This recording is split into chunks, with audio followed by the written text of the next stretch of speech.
할렐루야. 오늘도 새날을 주신 하나님을 찬양합니다. 오늘도 말씀으로 시작하는 이 하루, 말씀 충만, 은혜 충만, 성령 충만한 하루가 되시기를 주님의 이름으로 축원합니다. 그래서 오늘 우리에게 주시는 하나님 말씀은 예레미야 23장 1절로 6절입니다. 하나님의 말씀을 경청하시기 바랍니다. 여호와의 말씀이니라. 내 목장의 양떼를 멸하며 흩어지게 하는 목자에게 화 있으리라. 그러므로 이스라엘의 하나님 여호와께서 내 백성을 기르는 목자에게 이와 같이 말씀하시니라. 너희가 내 양떼를 흩으며 그것을 몰아내고 돌보지 아니하였도다. 보라, 내가 너희의 악행 때문에 너희에게 보응하리라. 여호와의 말씀이니라. 내가 내 양떼에 남은 것을 그 몰려갔던 모든 지방에서 모아 다시 그 우리로 돌아오게 하리니 그들의 생육이 번성할 것이며 내가 그들을 기르는 목자들을 그들 위에 세우리니 그들이 다시는 두려워하거나 놀라거나 잃어버리지 아니하리라. 여호와의 말씀이니라. 여호와의 말씀이니라. 보라, 때가 이르리니 내가 다윗에게 한 의로운 가지를 일으킬 것이라. 그가 왕이 되어 지혜롭게 다스리며 세상에서 정의와 공의를 행할 것이며 그의 날에 유다는 구원을 받겠고 이스라엘은 평안히 살 것이며 그의 이름은 여호와 우리의 공이라 일컬음을 받으리라. 아멘. 오늘도 이 말씀을 통해 우리에게 주시는 하나님의 음성을 듣게 되기를 바랍니다. 오늘 5절 앞부분에 보시면 보라, 때가 이르리니 내가 다윗에게 한 의로운 가지를 일으킬 것이라 라고 말씀하시죠. 여기서 다윗에게 주시는 한 의로운 가지, 이것은 이스라엘의 새로운 지도자를 세우실 것이다 라고 하는 의미입니다. 왜냐하면 지금 이스라엘의 지도자들은 진정한 지도자가 아니기 때문에 그렇습니다.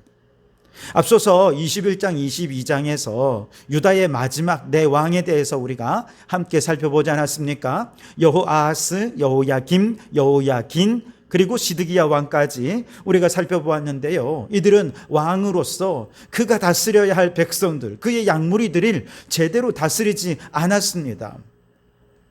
그래서 양들은 목자 없는 양같이 그렇게 흩어지고 말았던 그런 현실들을 우리가 함께 살펴보았죠.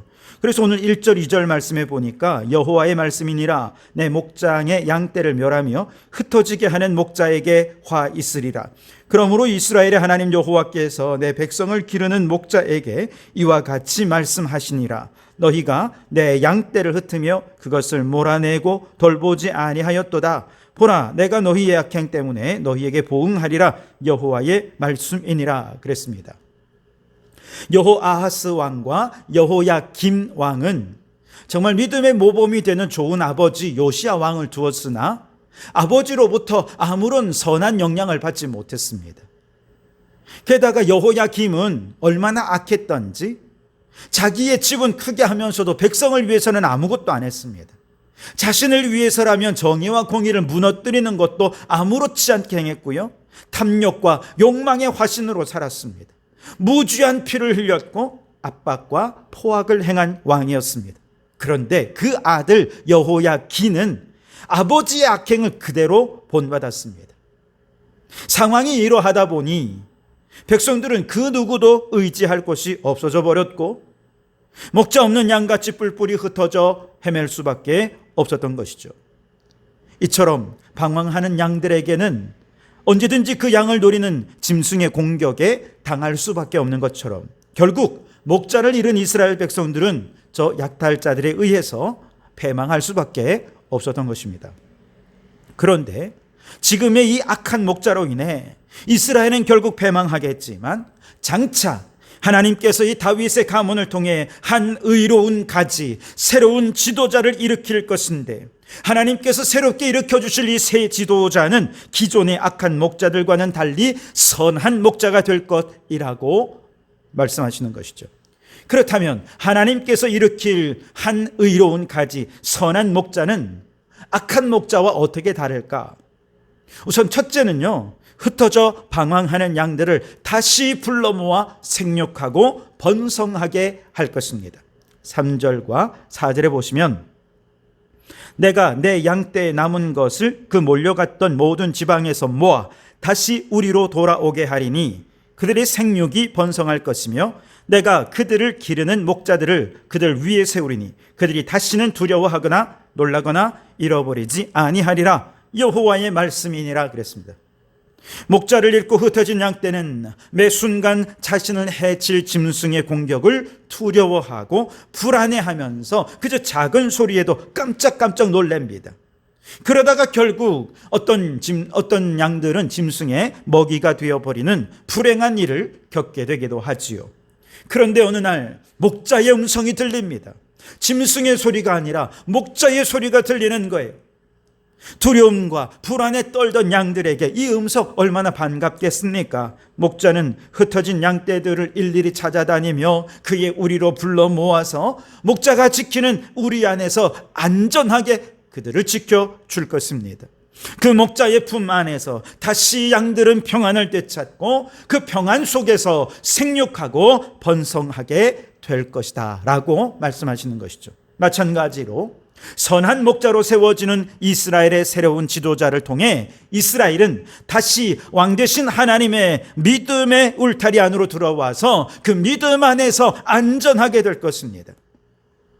주인의 품 안에서 평안을 회복한 양들은 생육하고 번성하며 땅에 충만케 되는 태초의 사명을 감당하게 될 것입니다. 이처럼 목자 없는 양같이 세상 속에서 마귀의 밥이 될까 노심초사하며 두려움과 불안 속에 살아가던 양 같은 우리들을 하나님 나라의 울타리 안으로 불러 모아주시고 우리에게 안전과 평안으로 인도해 주실 우리의 선한 목자는 누구이실까요? 바로 예수 그리스도이십니다. 요한복음 15장 11절에서 15절 말씀에 나는 선한 목자라. 선한 목자는 양들을 위하여 목숨을 버리거니와 삭구는 목자도 아니요 양도 제 양이 아니라. 이리가 온 것을 보면 양을 버리고 달아나나니 이리가 양을 늑탈하고 또 해치느니라. 달아나는 것은 그가 삭구는 까닭에 양들을 돌아보지 아니함이나 나는 선한 목자라. 내가 내 양을 알고 양도 나를 아는 것이 아버지께서 나를 아시고 내가 아버지를 아는 것 같으니 나는 양을 위하여 목숨을 버리노라. 아멘. 선한 목자 되신 예수님은 양들을 구원하기 위해 자신의 목숨을 버릴 만큼 그렇게 양들을 사랑으로 돌보는 목자이십니다. 그 좋으신 예수님 안에서 우리는 안전을 누리게 되고 평안을 누리게 되고 그리고 그 안에서 생육하고 번성하고 땅에 충만하며 땅을 정복하는 하나님의 통치하시는 그의 나라를 이룰 사명을 이 땅 가운데서 비로소 감당할 수 있게 되는 것이죠. 두 번째로 선한 목자 되신 그 예수님께서 그의 양들을 위해 행하시는 일은 무엇이냐? 바로 정의와 공의로 다스리시는 것입니다. 오늘 말씀에 보면 5절에서 그는 의로운 가지라고 말하고 있죠. 그리고 5절 마지막 부분에 보면 그가 왕이 되어 지혜롭게 다스리며 세상에서 정의와 공의를 행할 것이다 라고 말씀하십니다. 6절 마지막 부분에도 그의 이름은 여호와 우리의 공의라 일컬음을 받으리라 그랬습니다. 선한 목자 되신 예수님이 죄인을 구원하시고 양들을 그 품에 모으시면 선한 목자는 이제 우리의 왕이 되십니다. 그래서 하나님의 공의와 정의가 실현되는 하나님의 나라 백성이 되게 해 주실 것이라고 말씀해 주고 있는 것이죠. 그러나 우리는 여전히 죄인 아닙니까? 죄인된 우리가 어떻게 의로우신 왕이 다스리시는 그의 나라의 백성이 될 수 있을까요? 바로 예수 그리스도의 대속의 죽음으로 우리의 죄가 사해지고 의롭다 인정함을 받는 이 놀라운 십자가의 은혜로만 그 보혈의 공로로만 의로운 하나님의 백성이 될 수 있는 것이죠. 율법의 행위로는 그 누구도 의로워질 수 없습니다. 그러나 예수의 십자가 공로를 믿음으로 의롭게 되어 그 나라 백성이 될 수 있는 거룩한 특권을 갖게 되는 것이죠. 그뿐만 아닙니다.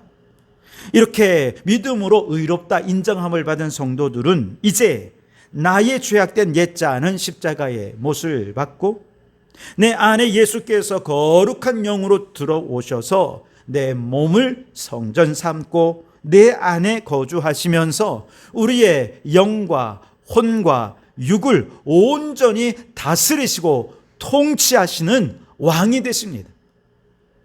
그분이 내 삶의 왕이 되셔서 이제 내가 사는 것이 아니라 내 안에 그리스도께서 사실 때 비로소 그리스도의 공의와 정의를 이루는 하나님의 백성다운 삶을 살아갈 수 있게 되는 것이죠. 내가 사는 것이 아니라 내 안에 그분이 살아갈 때 비로소 가능한 일이라는 것이죠. 중요한 것은 오직 하나님의 아들 예수 그리스도만이 우리를 저 죄악의 결박에서 풀어주시고 의롭다 인침을 받을 수 있게 해주시는 유일한 분이라는 것이죠.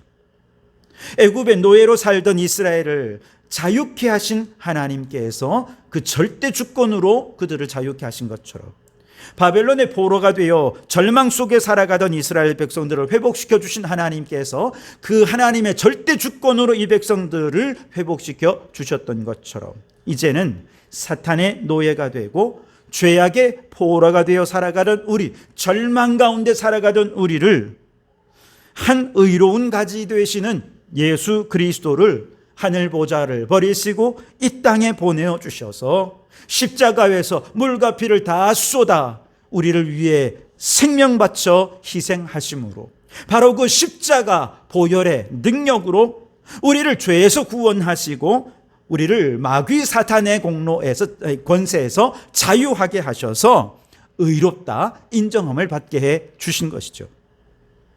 여러분이 거룩한 영적 원리를 깊이 깨달으실 수 있길 바랍니다. 성경이 말하는 정의와 공의는 윤리적이거나 도덕적이거나 혹은 제도적이거나 혹은 어떤 법적인 차원의 문제가 아닙니다. 이건 영적인 차원의 문제예요. 그렇기 때문에 인간의 행위와 인간의 공로, 인간의 노력으로 하나님의 공의와 정의를 이룰 수 있는 것은 결코 아닙니다. 우리의 공의가 되시는 여호와께서 한 의로운 가지이신 예수 그리스도를 이 땅에 보내셔서 바로 십자가 위에서 물과 피를 다 쏟으시면서 그 예수님의 십자가 보혈의 공로를 의의 능력으로 사용하신 것입니다.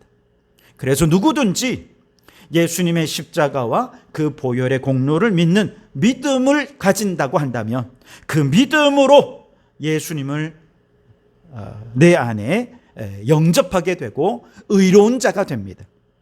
예수님이 내 안에 들어오셔서 이제 내 삶의 왕이 되어 다스리실 때 그분이 이루시는 하나님의 공의, 하나님의 정의가 비로소 나를 통해 실현이 되는 거룩한 백성의 삶을 살아갈 수 있게 되는 것이죠. 정리해 보면 한 의로운 가지이신 예수 그리스도는 첫째 선한 목자로서 우리를 그분의 품으로 불러 모아 생육하고 번성하게 해 주실 것입니다.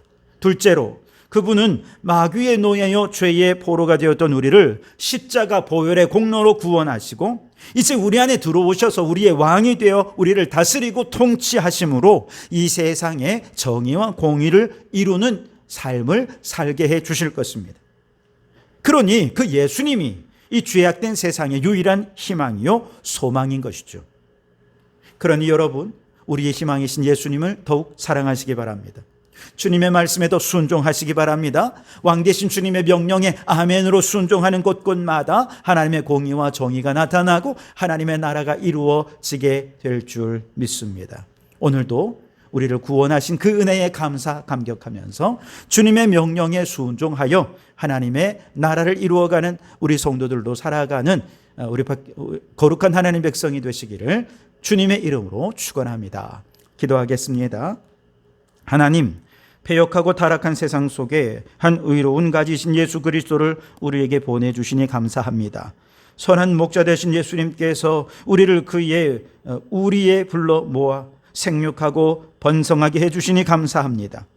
우리를 죄에서 구원하시고 우리 삶의 왕이 되셔서 의와 공의를 행하게 하시며 하나님 나라 백성으로 살게 하심도 감사합니다. 이 놀라운 은혜 속에 살고 있음에 날마다 감사하며 하루를 더 살수록 하나님 나라에 더 가까운 하나님 백성의 삶을 살게 해 주시옵소서. 예수님 이름으로 기도하옵나이다. 아멘.